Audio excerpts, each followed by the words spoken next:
Para dun sa mga nakamiyo na matagtag na yung kanilang shock, siguro oras nyo na po para magpalit ng shock. Meron po tayo dito ang shock absorber. Ayan, Hero po ang brand nito. So gusto ko lang ipakita sa inyo mga bro kung ano itsura nito.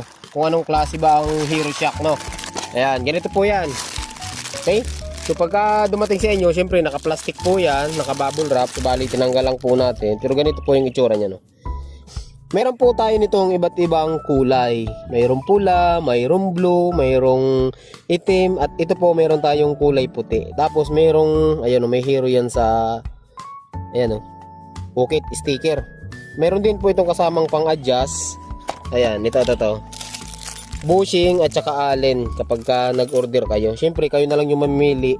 Meron din po itong mga sizes. Yung napili natin mga bro ay ito pong, ayan o, 265mm.